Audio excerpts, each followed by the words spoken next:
I'm here with John Harrison, who is Sales Director for Merlin Cables. The company launched in the UK about 8 years ago. You build cables in the UK. Yep. Okay.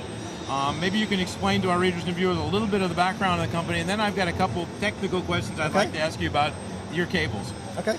Well, Merlin Cables, we produce a whole range of audio interconnects, speaker cables, mains distribution blocks, all handmade within the UK, within Surrey. All components are sourced from within the UK, apart from some very specialist plugs which we do get from Japan. Sometimes their engineering levels are needed for the very premium products. Otherwise, we produce a very competitive range. We sell direct to the UK, direct to consumers in the UK.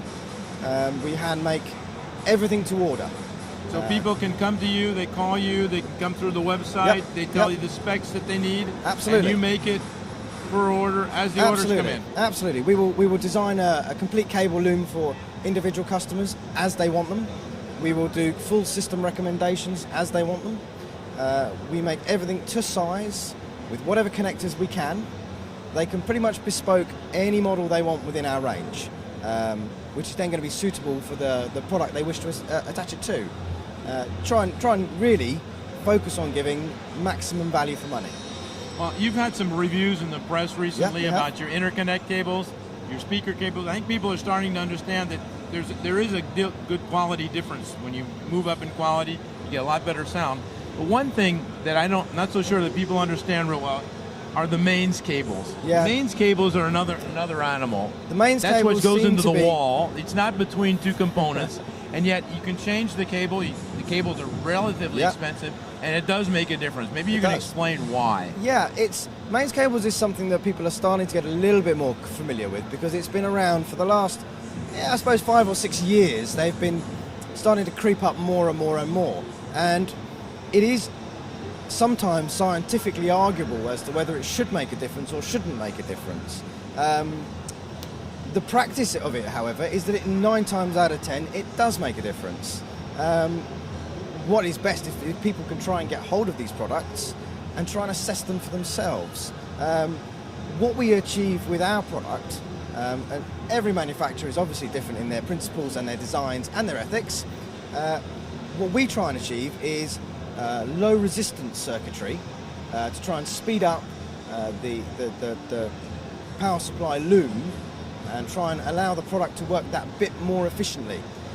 By removing interference, be it electromagnetic or just high frequency distortion or radio frequency interference, which is now very common in everyone's home, by trying to remove that from the wires, we're actually removing distortion from within the actual product.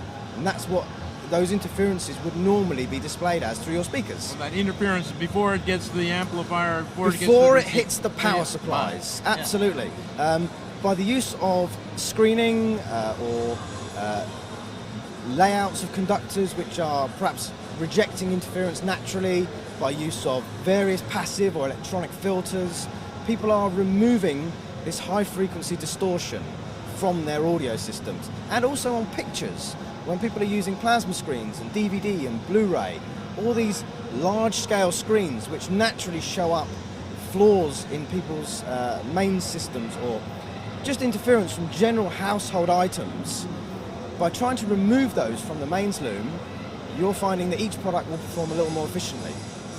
Okay. By then going into a bit more detail in your connector quality, your conductor gauge so that you can lower your resistance, purity of cables, much like any other cable accessory, we're finding huge improvements.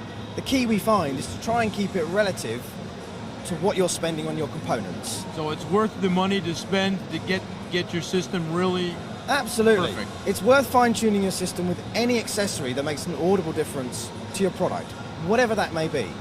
What we find is that you have to keep within the realms of relativity for the pricing of the product. If you have an expensive product, you should spend a little more. If you have an inexpensive product, you shouldn't be spending the same amount as a product again on a cable. But when you start getting to the dearer level product and diminishing returns start to creep in a little more, sometimes those cables can represent very good upgrades for less money than changing the actual component. Okay, John. Well, thank you very much for this pleasure. explanation. It's been a pleasure. People Nice to want meet you. more information, they can connect to your website. Absolutely, yeah, merlincables.com.